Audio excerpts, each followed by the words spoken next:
All right. Welcome to a new series that I'm spinning off called Blog Talk. So I'm going to try to create some more content and put it down in blog format. Then I also will follow up with that and have the video that's discussing the blog for those that would rather have the highlights picked out. Today's first topic is uh, some tips on picking the ideal assisted living community for your loved one.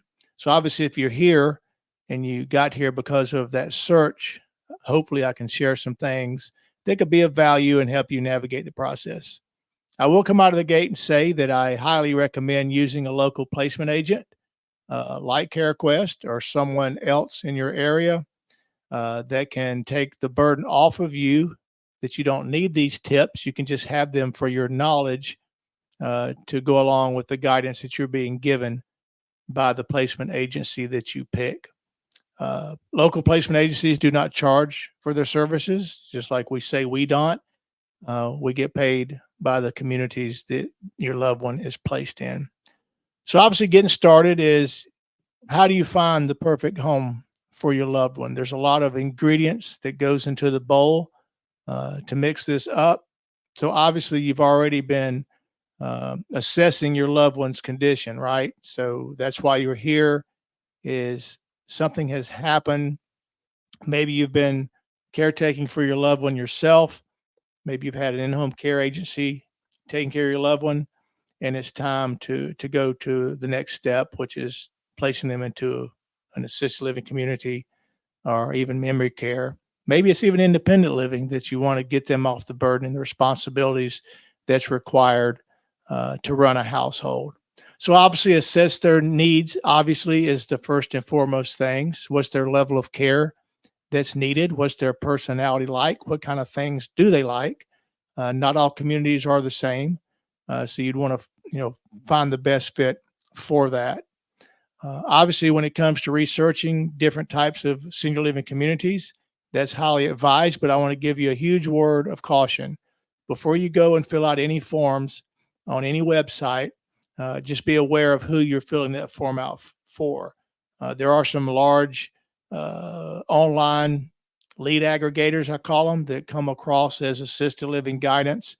That what happens is you'll fill out that form online and they will go and register it with good Lord knows how many assisted living communities they have agreements with, and you'll get lambasted with phone calls. It will be overwhelming the amount of phone calls that you get. So just be careful and cautious before you fill out an online form. I would suggest doing your research individually before you fill out a form. Check out the community, the amenities, maybe give them a call and speak with one of the executive directors or marketing directors there to get the highlights of it. Once you do that, they'll take your name, and of course, they are trying to fill their room, so they'll be on top of following up with you um, anyway. So just be prepared for, um, I guess, someone that's going to do their best to get you to come to their community. Go and do some state reviews. Look up other reviews that you can find to get feedback on the community. And keep in mind, you can't please everybody. What I mean by that is there's going to always be some negative stories out there. But if you see a common pattern on the reviews and it seems like more and more people are giving that low rated review and it seems to be in the same category of issues, then that's when you'd want to take note on that. Uh, when you identify some of the communities, go visit, ask for a tour. Maybe just drop in and don't let them know that you're coming to want to do a tour. That way, you're kind of walking in, uh, kind of out of the blue, so to speak, and kind of see what's going on upon your arrival. So just make sure that you ask the right questions on the tour. Be aware of your surroundings. Are you seeing many other residences out? What kind of activities do they have? What does the upkeep and the grounds look like? This, all those little types of tips as well. Interact with some of the staff if you can, and talk with them and get some feedback. If you see some residents, if you get a chance to strike up a conversation, feel free to speak with them because they are living there and they'll be able to give you some actual feedback of what it's like for them. Consider the location that you're wanting to place your loved one. Obviously, families want their loved ones to be as close as possible. Depending on where you live, that could be a challenge because there might not be enough assisted living communities or memory care uh, communities in your area to accommodate the care needs of your loved one. So start or in your general area and then go out from there, of course. A lot of communities have other locations. So if you find one particular that you like, you can ask what other locations that they have in other counties and areas. The biggest thing is, of course, the financial considerations. This is not cheap. I know you're aware of that.